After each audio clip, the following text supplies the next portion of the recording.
Plus వచ్చింది. Third question వస్తే ఇక్కడ -3 వచ్చింది, ఇక్కడ +22 వచ్చింది, ప్లస్ -5 వచ్చింది, -6 అలా వచ్చింది. సో ఇక్కడ ఏంటి +22 వచ్చింది. మనం లాజిక్ తీసుకుంటాం ఆటలో ఉండాలి, ఎలా పడాలి లాజిక్స్ లో గుర్తుపెట్టుకోండి. ఇక్కడ +22 అసలు లెటర్స్ ఏమున్నా అబ్జర్వ్ చేస్తే C ప్లస్ 3 ఉంది, Y ప్లస్ 25 అంటే W X Y Z A B C అన్నమాట. మనం మైనస్ చేస్తున్నామంటే ఇంటర్కి ఏంటంటే బ్యాక్వర్డ్ రివర్స్ లో వెళ్తున్నాడు, ప్లస్ చేస్తున్నామంటే ముందుకు పోతున్నాం, మైనస్ చేస్తున్నామంటే వెనక్కి పోతున్నాం.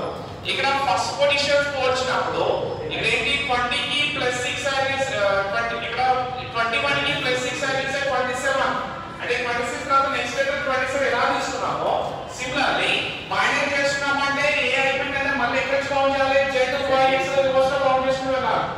ఓకే అంటే ఇక్కడ పొజిషన్ ఏంటంటే C + 3 Y + 25 ఇలా ఇదిగో C + 3 Y + 25 అంటే 3 to 25 డిఫరెన్స్ ఏంటంటే రివర్స్ లో చెక్ చేస్తే 1 2 3 4 అంటే వీటి మధ్య డిఫరెన్స్ ఎంత తెలుస్తుంది -4 అంటే ఇక్కడ డిఫరెన్స్ ఏమని తీసుకోవాలి -4 ఇది ఎప్పుడు తెలిసింది -4 అని చెప్పి ఇలా మనం లెటర్స్ తీసుకొని అబ్జర్వ్ చేస్తే తెలిసింది.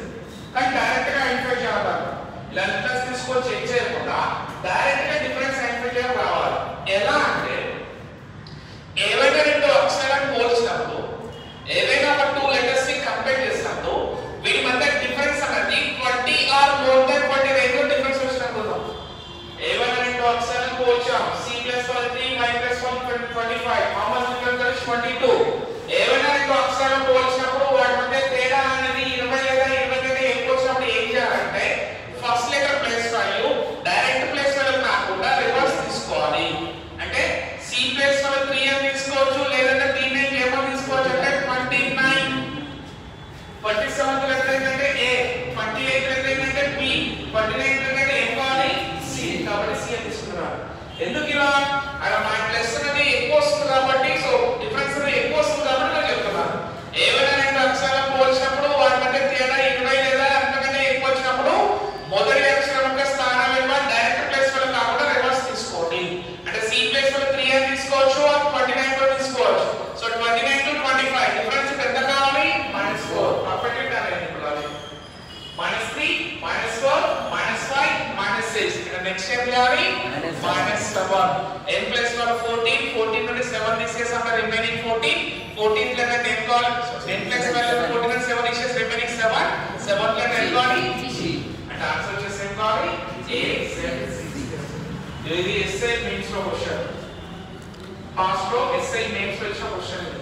ఓకేనా సో కొంచెం స్టాండర్డ్ అయితే ఇలా, కొంచెం లో స్టాండర్డ్ వస్తే ఇలా. మొన్న కానిస్టేబుల్ ఇచ్చారు, కానిస్టేబుల్ కాదు ఎస్ఐ ప్రిలిమ్స్ లో ఇచ్చారు క్వశ్చన్ సింపుల్ ఇచ్చాడు. ఏమని ఇచ్చాడు వీళ్ళు ఇచ్చాడు A D I P Y next letter dash simple ఇచ్చాడు క్వశ్చన్, బేసిక్ క్వశ్చన్ ఇది. సో అన్ని డిఫరెంట్ లెటర్స్ వచ్చాయి, డిఫరెంట్ లెటర్స్ వచ్చామంటే ఏం చేయాలని చెప్తా లెటర్స్ ప్లేస్ తీసుకోవాలి. A ప్లేస్ వల్ల 1 D ప్లేస్ వల్ల 4 I ప్లేస్ వల్ల 9 P ప్లేస్ వల్ల 16 Y ప్లేస్ వల్ల 25 ఏం కావాలి స్క్వేర్ వాల్యూస్ ని కాన్సెప్ట్ తెలుసుకుంటా. ఇక్కడ ఇంతవరకు మనం ఇక్కడ ఆలోచిస్తే చేసినప్పుడు ఏదైతే ట్రయాంగిల్ లో తీసుకున్నామో ట్రయాంగిల్ ప్లేస్ వల్ల తీసుకున్నామో సింపుల్ గా స్క్వేర్ పాయింట్ లో ఉంది 1 square 2 square 3 square 4 square 5 square అంటే నెక్స్ట్ ఏం తీసుకోవాలి 6 స్క్వేర్ అంటే 36 లెటర్ ఉండాలి అని చెప్పేసి ఆలోచించవద్దు. 26 అంటే కూడా మనం ఫస్ట్ లో ఉంచా 26 to 36 10 ఎక్స్ట్రా అంటే 10 లెటర్ ఏం కావాలి సో అది ఆన్సర్. మనం రీసెంట్ గా ఎస్ఐ ప్రిలిమ్స్ లో ఇచ్చారని వెరీ ఫాస్ట్ లో ఎస్ఐ మెయిన్స్ 2006 ఎస్ఐ మెయిన్స్ లో క్వశ్చన్. ఓకేనా సో మెయిన్స్ వచ్చరికి ఈ స్టాండర్డ్ ఇస్తారు, ప్రిలిమ్స్ వచ్చరికి సింపుల్ స్టాండర్డ్ ఇచ్చారు. సో అందుకే నేను ఏమని చెప్పా ఒకసారి ఎస్ఐ మెయిన్స్ పేపర్ ఒకసారి పీడిఎఫ్ లో డౌన్లోడ్ చేసుకొని ఒకసారి చెక్ చేయాలని చెప్పారు. అందరికీ కంపల్సరీ ఉండాలి. మళ్ళీ చెప్తున్నా ఎట్లా 3 days నాలెడ్జ్ వస్తున్నట్టు చెప్తున్నారు. అందరికీ SI prelims mains constable prelims mains 2016 paper ఏమనుకున్నావో అందరికీ పీడిఎఫ్ లో ఉండాలి. అవన్నీ డౌన్లోడ్ చేసుకోండి. అందులో క్వశ్చన్స్ ఎలా ఉంటాయి ఏ ప్యాటర్న్ ఇచ్చినా మొత్తం చెక్ చేయండి ఒకసారి. ఎలా 3 days నాలెడ్జ్ వస్తుంది కాబట్టి కంపల్సరీ చెక్ చేసుకోండి. ఆ సొల్యూషన్స్ కూడా దొరుకుతాయి, నెట్ లో సెర్చ్ చేయండి, గూగుల్ లో సెర్చ్ చేయండి, సొల్యూషన్స్ కూడా దొరుకుతాయి. కంపల్సరీ అందరి దగ్గర క్వశ్చన్ ప్యాటర్న్ తెలుసుకుంటారు. ఎందుకంటే ఒక అప్పట్లో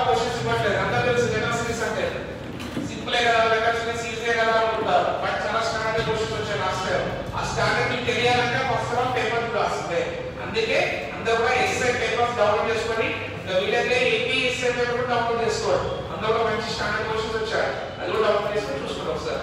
ఓకే తీసుకోండి. సి వై డిఫరెన్స్ మళ్ళీ చూడండి. థర్డ్ పొజిషన్ కంపేర్ చేస్తున్నాం మనం. థర్డ్ పొజిషన్ మళ్ళీ చూడండి ఒకసారి. థర్డ్ పొజిషన్ మళ్ళీ చెప్తున్నాను. థర్డ్ పొజిషన్ చూడండి. x ప్లస్ 6 ఉంది, c ప్లస్ 3. 6 to 3 డిఫరెన్స్ ఎంత? -3 ప్లస్ ఆర్ మైనస్ 100% ఇండికేట్ చేయాలి. ఎక్కువ అంటే ప్లస్ పెట్టాలి, తక్కువ అంటే మైనస్ పెట్టాలి. Same as it c plus 3 ఉంది, y ప్లస్ 25. 3 నుండి 20 కి తేడా ఏంటంటే 22 ఎక్స్ట్రా ప్లస్ 22 అలా తీసుకున్నాం. Next y plus 25, t plus 20. 20 నుండి 20 కి ఎంత తక్కువ అంటే 5 తక్కువ, కాబట్టి -5. 20 నుండి 14 చెక్ చేస్తే 20 to 14 డిఫరెన్స్ ఎంత? -6 కి -6 తీసుకున్నాం. లాజిక్ తీసుకుంటే ఒక అడ్డగా ఉండాలి. ఫస్ట్ క్వశ్చన్ చూడండి, +2 +3 +4 +5 +6. Second question +5 +4 +3 +2 +1. అంటే ఇక్కడ ఒక అడ్డగా ఉండాలి. ఇక్కడ -3 వచ్చింది, ఇక్కడ -3 వచ్చింది, ఇక్కడ -6 వచ్చింది, ఇక్కడ చూస్తే మొత్తం +22. సో ఏంటి ఇక్కడ ఏవైనా ఒక టూ లెటర్స్ ని కంపేర్ చేసినప్పుడు వాటి మధ్య డిఫరెన్స్ అన్నది 20 ఆర్ మోర్ దెన్ 20, 20 లేదా 20 కంటే ఎక్కువ వచ్చినప్పుడు ఏం చేయాలంటే మొదటి అక్షరం యొక్క స్థాన విలువ డైరెక్ట్ ప్లేస్ వల్ల కాకుండా రివర్స్ తీసుకోండి. అంటే c ప్లేస్ వల్ల 3 తీసుకోవచ్చు, లేదా నీకు ఏమో తీసుకోవచ్చు అంటే దాన్ని 29 కూడా తీసుకోవచ్చు. 27a 28b 29c 30b అని చెక్ చేయాలి. సో 29 ఉంది, 25 ఉంది. 29 to 25 డిఫరెన్స్ ఎంత అంటే -4. ఇలా తీసుకున్నప్పుడు లాజిక్ పర్ఫెక్ట్ గా టాలీ అవుతుంది. -3 -4 -5 -6. అంటే ఇప్పుడు నెక్స్ట్ ఏం చేయాలి? -7 చేయాలి. n ప్లస్ 14 నుండి 7 తీసేస్తే మిగిలింది 7. 7 లో ఎంత అంటే 3. So answer is